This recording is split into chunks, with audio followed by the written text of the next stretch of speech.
আজকে ছিল শুক্রবার। আজকে সকালবেলা গেলাম বাজারে। আমি বেশ কয়েকদিন হবে, ধরেন 10 দিনের মতো আমার পোলাও চাল কেনা ছিল না। তো আজকে পোলাও চাল কিনতে গিয়ে আমি তো পুরো অবাক হয়ে গেলাম যে আমি লাস্ট মনে হয় 170 টাকা কেজি কিনেছি লাস্ট। আজকে হঠাৎ করে গিয়ে দেখি 230 টাকা। মানে 1 কেজি চালের দাম যদি 60 টাকা বেড়ে যায় বা 65 টাকা বেড়ে যায়, এটা কি করে সম্ভব? মাছের দাম, যে মাছটি আপনি অন্য সময় 700 টাকা কেজি কিনতেন, সেই মাছ 1100-1200 টাকা কেজি। যে ইলিশ মাছ আমাদের দেশে উৎপাদন হয়, আমাদের নিজস্ব যে মাছ, সবচাইতে দামি মাছ, সবচাইতে লোভনীয় মাছ, সেটিকে আকাশচুম্বী দাম বানিয়ে ফেলা হলো। এবং বিশ্বাস করেন, যে মাছ একদম সমাজে চলতোই না, যে মাছ আসলে মানুষ কাটার ভয়ে কিনতো না, মানে একদম খুবই ছোট সাইজ, মানে এতটুকু সাইজ, ওই মাছের কেজি আমি দেখলাম 900 টাকা। এবং যদি আপনি একটু ইলিশ মাছের মানে প্রকৃত টেস্ট আপনি নিতে চান, সেখানে সেখানে আপনাকে গুনতে হবে মিনিমাম একেবারে চোখ কান বন্ধ করেও 2500 টাকা কেজি। ভাবা যায় 2500 টাকা একটা মানুষের জন্য একটা মাছের কেজি কেনার সামর্থ্য বাংলাদেশের মানুষের আসলে কতটুকু আছে? বাংলাদেশের ম্যাক্সিমাম মানুষ নিম্ন আর উচ্চ মধ্যবিত্ত ঠিক মাঝামাঝিতে অবস্থান করছে, যেখানে বেতনের টাকা তো শেষ হয়েই যায়। এবং বাংলাদেশের ম্যাক্সিমাম মানুষই কিন্তু চাকরিজীবী, ব্যবসায়িক মানুষ কিন্তু খুব কমই আছে। তার মধ্যেও আবার উচ্চ মানের ব্যবসায়িক কিন্তু সবচেয়ে কম। আর ক্ষুদ্র ব্যবসায়ী যারা, তারা কিন্তু সেই উচ্চবিত্ত আর মধ্যবিত্তর মাঝামাঝি যে একটা অবস্থান, সেই অবস্থানে তারা চলছে। তো এখন ব্যাপারটা হচ্ছে, চালের কেজি বেড়ে যাচ্ছে এরকম হারে, সবজির দাম 100 টাকার নিচে খুব কমই পাওয়া যাচ্ছে, ডালের দাম বৃদ্ধি, তেলের দাম বৃদ্ধি। একবার হুইল পাউডারের দাম যে বাড়লো, তারপর হুইল পাউডারের দাম 1 টাকাও কমলো না। প্রত্যেকটা জিনিসের দাম বাড়ার পেছনে একটা কারণ থাকে। ধরেন যে হ্যাঁ, আপাতত বন্যা পরিস্থিতি চলছে, সেজন্য কাঁচা জিনিসের দাম বেড়ে গেল, শাকসবজির দাম বেড়ে গেল। আবার বন্যার পানি নেমে যাওয়ার পরে যে ফলনটা হবে, সেটির দাম স্বাভাবিকভাবেই কমে যাবে, এটি হওয়ার কথা। কিন্তু বাংলাদেশের কালচারে একটা জিনিস খেয়াল করলাম, একবার গরু মাংসের দাম 250 থেকে 450 হলো, 450 থেকে 650, তারপরে 800। এই যে 3টা ধাপে যে দামটা বেড়ে গেল, একটু খেয়াল করেছেন? আর কখনোই সেই 250-তে ফেরত গেল না।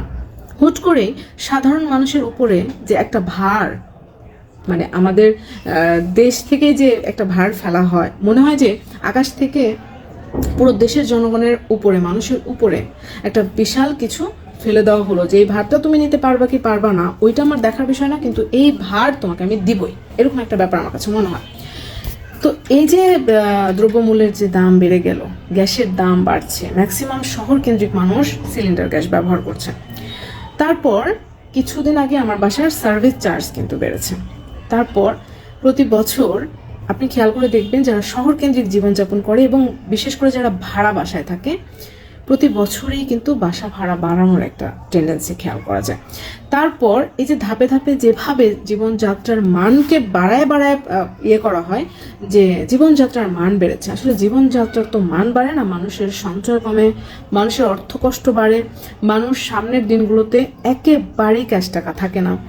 এবং বাংলাদেশের এখন অনেক মানুষ আছে যাদের ঘরে আপনি 5,000 টাকা ক্যাশ টাকা পাবেন না, কারণ তারা ম্যাক্সিমামই প্রতিদিনের খাবারের চিন্তা করে বেড়াচ্ছে। এখন এই যে বিষয়গুলো বললাম, এর কোনোটিও কি সাধারণ জনগণের হাতে আছে? আসলে জনগণ সবসময়ই মুষ্টিমেয় কিছু মানুষের কাছে বন্দি।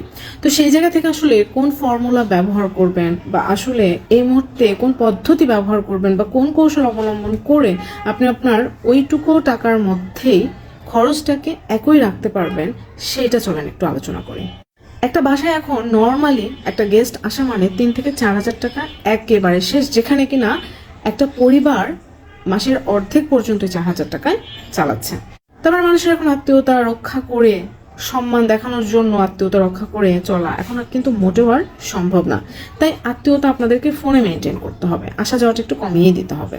আরেকটা ব্যাপার হচ্ছে, ঘর থেকে বের হলেই পকেটের টাকাই আগে বের হতে থাকে। সো ঘরেই আপনাকে বেশিরভাগ সময় স্টে করতে হবে, এবং যখনই বাইরে যাবেন একটা নির্দিষ্ট অ্যামাউন্ট এবং নির্দিষ্ট বাজারকে মাথায় রেখে বের হবেন। অযথা ঘোরাঘুরি, অযথা একটু দেখে আসি, একটু ঘুরে আসি, একটু দাম কমেছে, একটু ডিসকাউন্ট দিয়েছে, যা একটু দেখে আসি, এই দেখে আসি কখনোই আপনি যাবেন না। কারণ মানুষের চোখের যে ক্ষুধা, সেটি আপনি কোনো কিছু দিয়েই মেটাতে পারবেন না। আজকে একটা জিনিস ভালো লাগলো, চোখের ক্ষুধায় কিনে ফেললেন, কালকে চোখের মধ্যে আবার আরেকটা ভালো লাগবে, টাকা কোথায় পাবেন? ম্যাক্সিমাম খাবারগুলো আসলে বাসায় তৈরি করে খাওয়ার চেষ্টা করেন। এতে করে কি হবে, বাইরের খাবার কেনার যে টাকা সেটি আপনার আলাদা করে আর খরচ করতে হবে না। সবজির দোকানে গিয়ে আমি একটা কাজ করি, এটি আপনিও করতে পারেন। সেটা হচ্ছে আমার পরিবারের জন্য, আমার পরিবারের 3জন সদস্য, আমাদের খুবই 250 গ্রামের কম হলেও আমাদের একটা সবজি চলে যায়। লাইক মনে করেন আমি বরবটি কিনতে গেলাম, এখন বরবটি আমি ম্যাক্সিমাম সময় গিয়ে কি করি, আমি 8 থেকে 10টা বরবটি তুলে বলি মেপে যা হয় তাই দেন। আমি সবজির দাম কমাই না, কিন্তু পরিমাণটা কমাই, যাতে সেটা আমার জন্য খুবই ভালো হয় যে অতটুকু পরিমাণ রান্না করলে আমার 1 বেলা 2 বেলা চলে যাচ্ছে। এখন অনেক সময় গিয়ে অনেকে কি করে, হাফ কেজি কিনে ফেলে, বাসায় হাফ কেজি পুরোটা রান্না হয়, খাওয়ার সময় অর্ধেকটা খায় অর্ধেকটা ফেলে দেয়। এই যে অপচয়, এই জিনিসটা করা চলবে না।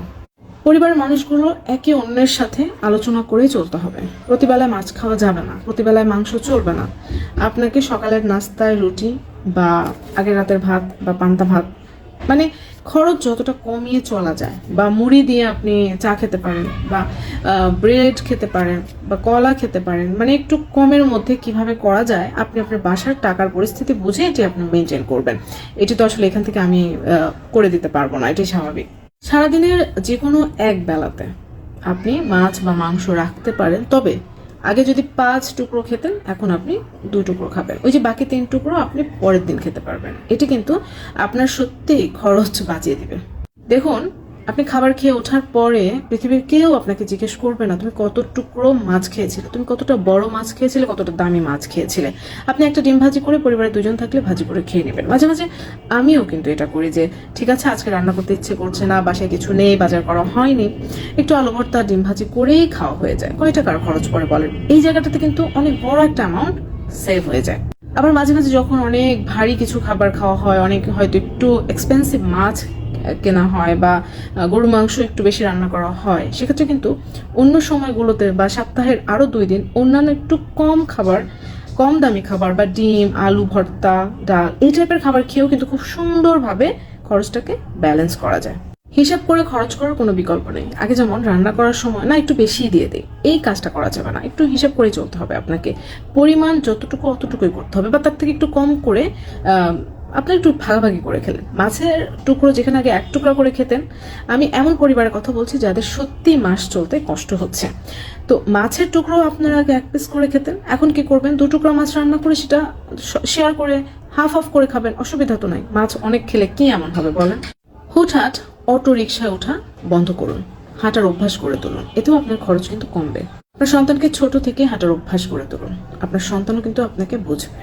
বর্তমান সময়ে সন্তানদের পেছনে সবচেয়ে বেশি টাকা খরচ হয়, সেটা হিসেব করে খরচ করতে হবে। তো সবকিছু মিলিয়ে আসলে আপনার টাকার উপরে নজর দিতে হবে, কতটুকু যাচ্ছে, কতটুকু থাকছে, এবং কিভাবে মেনটেন করলে বাড়তি খরচ হবে না, এই সার্বিক বিষয়টি কিন্তু আপনাকে ভাবতে হবে। আমি সম্পর্কে আজকের ভিডিও থেকে এখানেই বিদায় নিচ্ছি। আশা করি পরবর্তী ভিডিওর সাথে থাকবেন। এই ভিডিওটা শেষ করার পর আপনি মূল্যবান মতামতটা জানিয়েই যাবেন, সেই সাথে আমার সঙ্গে দোয়া করবেন। আল্লাহ হাফেজ।